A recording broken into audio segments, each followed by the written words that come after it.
దేశమంతా కూడా మహిళలకి 33% రిజర్వేషన్ని ఇవ్వాలని డిస్కస్ చేసి చట్టసభల్లో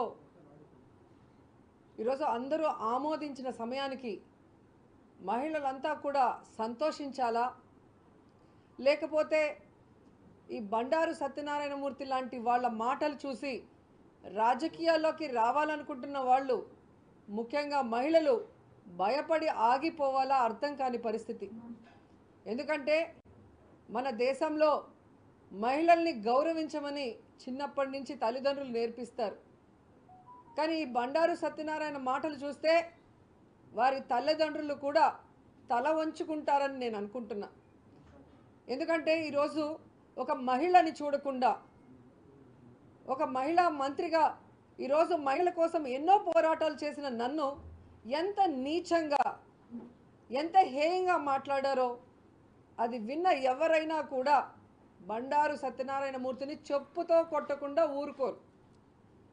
ఈరోజు ఈ రాష్ట్ర పోలీసులు బండారు సత్యనారాయణమూర్తి మాట్లాడిన మాటలకి కేసు ఫైల్ చేసి అరెస్ట్ చేస్తే రాష్ట్రంలో ఉన్న మహిళలంతా కూడా స్వాగతిస్తున్నారు, సంతోషపడుతున్నారు. కానీ అదేంటో తెలుగుదేశం పార్టీ నాయకులు మాత్రం దాన్ని ఖండిస్తున్నామంటూ సిగ్గు లేకుండా ఈరోజు మాట్లాడుతుంటే చాలా బాధేస్తుంది. ఎందుకంటే ఎవరైతే మాట్లాడుతున్నారో వారందరినీ సూటిగా అడుగుతున్నాను, తెలుగుదేశం పార్టీ నాయకుల్ని. గంటా గారు కానీ, అయ్యన్న పాత్రుడు కానీ, ఈరోజు ట్వీట్లో ఆయనకి సపోర్ట్ చేసిన లోకేష్ని కానీ డైరెక్ట్గా నేను అడుగుతున్నా, మీ ఇంట్లో కూడా మీ తల్లులు ఉన్నారు, మీ భార్యలు ఉన్నారు, మీ కూతుర్లు ఉన్నారు, మీ కోడళ్ళు ఉన్నారు. వారి గురించి కూడా ఎవరైనా ఇదే విధంగా మాట్లాడితే మీరు ఊరుకుంటారా? మీరు సపోర్ట్ చేస్తారా అని నేను అడుగుతున్నాను. ఏదైనా మాట్లాడితే సినిమా వాళ్ళు మీ పార్టీ పెట్టింది ఎవడో? మీ పార్టీ పెట్టింది ఎవరు? మా ఎన్టీఆర్ గారు. ఆ ఎన్టీఆర్ గారు పెట్టిన పార్టీలో ఉంటూ సినిమా వాళ్ళని చులకనగా మాట్లాడటం ఈరోజు కాదు. నేను అపోజిషన్లో లీడర్గా ఉన్నప్పటి నుంచి అసెంబ్లీలో బయట ఏ విధంగా మీరు హెరాస్ చేశారు, నా క్యారెక్టర్ని ఏ విధంగా నీచంగా మాట్లాడారో ఈ రాష్ట్ర ప్రజలందరూ కూడా గమనిస్తున్నారు.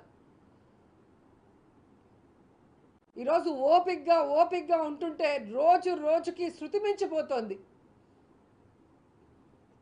మీ ఇంట్లో ఉన్న ఆడవాళ్ళు మాత్రమే ఆడవాళ్ళ? వైఎస్ఆర్ కాంగ్రెస్ పార్టీలో ఉన్న ఆడవాళ్ళు కాదా? మాకు మనసు లేదు, మాకు ఫ్యామిలీ లేదు, మాకు పిల్లలు లేరా? మీరు ఏది మాట్లాడినా అందరూ అడ్జస్ట్ అయ్యి ముందుకు వెళ్ళిపోవాలా?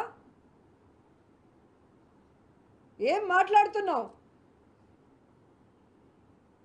ఈ బండారు సత్యనారాయణమూర్తి భార్యను అడుగుతున్నా డైరెక్ట్గా, ఏ రోజు పడి నేను దండం పెట్టి మీ పార్టీకి నేను బయటకు వచ్చేస్తే వచ్చిన రోజు నుంచి నన్ను ఎలా టార్చర్ పెడుతున్నారు?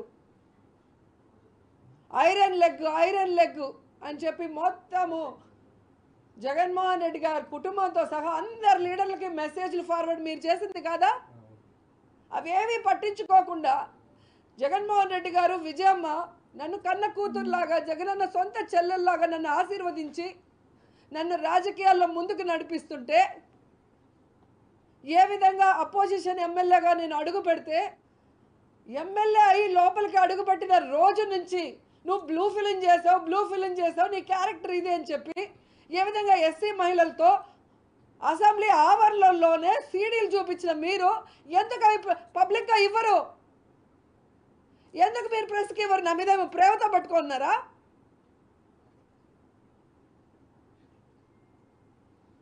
ఈరోజు సుప్రీంకోర్టులే ఆర్డర్ ఇచ్చినాయి ఆడదానికి నచ్చినట్టు బతకమని. మీరెవరు అడగటానికి అంటున్నా.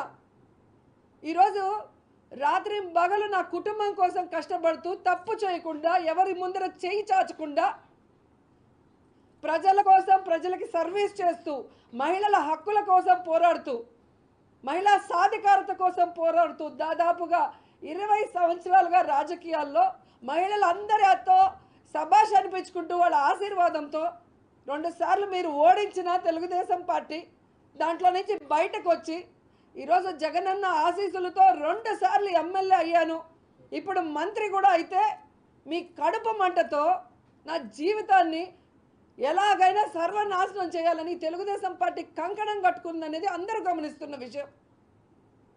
నేను సూటిగా ఈరోజు అడుగుతున్నా తెలుగుదేశం పార్టీని, మీ పార్టీ కోసం ప్రచారం చేసిన సినిమా ఆర్టిస్టులు అందరినీ కూడా ఇలాగే మాట్లాడతారా? రికార్డింగ్ డాన్సులు చేసుకునే వాళ్ళు, బ్లూ ఫిల్మ్లో యాక్ట్ చేసేవాళ్ళు, లాడ్జిల్లో పనుకునే వాళ్ళని. ఈరోజు మీ పార్టీలో ఎన్టీఆర్ గారు స్థాపించిన పార్టీ అనే జయసుధ గారైనా, జయప్రద గారైనా, శారద గారైనా, దివ్యవాణి అయినా, కవిత అయినా, ఎవరైనా కూడా వచ్చారు. కానీ మీరు చేస్తున్న అసహ్యమైన పనులు, మహిళల్ని ఎంత చీపుగా ఒక ఆట వస్తువుగా చూసే మీ విధానం, మహిళల్ని ఏ విధంగా ప్రచారానికి వాడుకొని ఆ తర్వాత వాళ్ళు రాజకీయంగా ఎదగాలంటే వాళ్ళని తొక్కేసే విధానం చూసి అందరూ బయటికి వెళ్ళిపోతున్నారు. ఎందుకు ఈరోజు ఒక్కరు కూడా మీ పార్టీలో మహిళలు లేకుండా వెళ్ళిపోతున్నారో ఒకసారి మీ మనస్సాక్షిని అడిగితే మీకే అర్థమవుతుంది.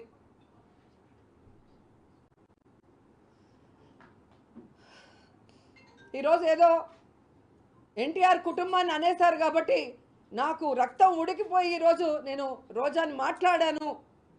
29 సంవత్సరాలకే రాజకీయాల్లోకి వచ్చిన నాకు ఎన్టీఆర్ కుటుంబం అంటే ప్రాణం అన్నావు కదా, నీకు రాజకీయ భిక్ష పెట్టింది ఎవరు? ఎన్టీ రామారావు కాదా?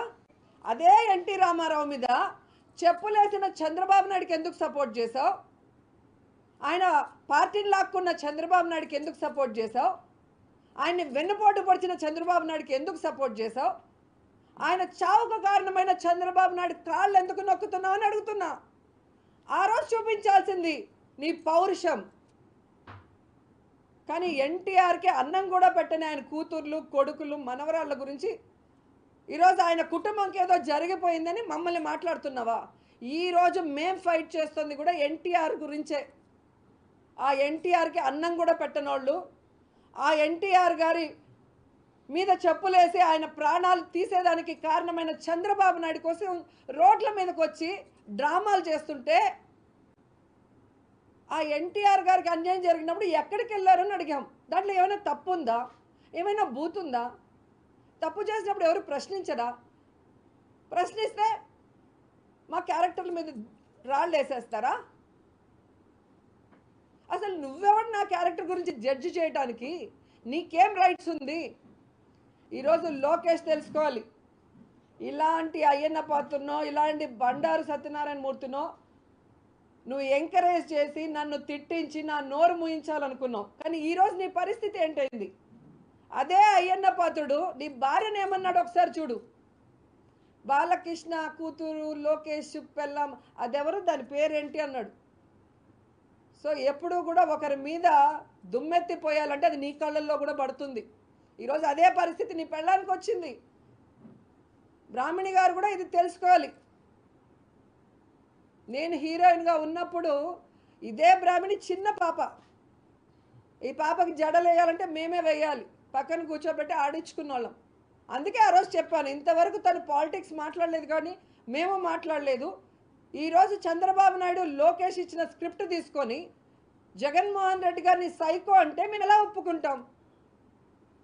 అమెరికాలో చదివితే అబద్ధాలు చెప్పచ్చా? బాలకృష్ణ కూతురు అయితే అబద్ధాలు చెప్పచ్చా?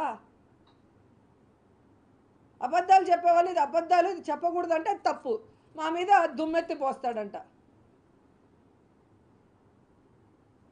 నిన్న ఎంత దారుణానికి దిగబడిపోయారంటే ఈరోజు దొంగలా దొరికిన చంద్రబాబు నాయుడు సాక్ష్యాధారాలతో కోర్టులు ఈరోజు లోపల పెట్టాయి. 2017లో జిఎస్టీ వాళ్ళు లెటర్ ఇచ్చారు. ఆల్రెడీ 2020లో ఆయన చంద్రబాబు నాయుడు పిఏ శ్రీనివాస్ ఇంటి మీద రైడ్ అయింది.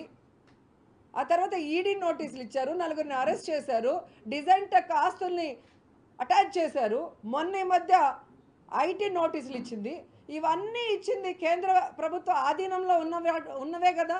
ఎందుకు అప్పుడు మాట్లాడలేదు?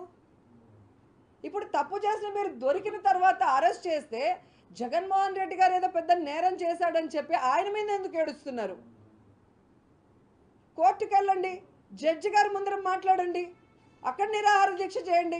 మీరు తప్పు చేయ ఎవరో వస్తారు ఏదో చేస్తారు అని ఎందుకు ఎదురు చూస్తావు? రా, నీ ఊర్లో ఉన్న సమస్యలని నువ్వే పరిష్కరించు. నీ ఇల్లే కాదు, నీ ఊరు కూడా నీదే. ఇప్పటి వరకు మీపై ఎన్నో దాడులు, దౌర్జన్యాలు జరిగినా చూస్తూ ఉన్నారు. మీ చుట్టూ జరిగే అన్యాయాన్ని వీడియో తీసి ఈ క్రింద ఉన్న నంబర్కి పంపించండి. మీ ఊర్లో జరిగే వింతలు, విశేషాలు మరియు మీలో కానీ మీ చుట్టుపక్క వాళ్ళలో కానీ ఏదైనా స్పెషల్ టాలెంట్ ఉన్నా కూడా మమ్మల్ని సంప్రదించండి. ఈ ప్రపంచానికి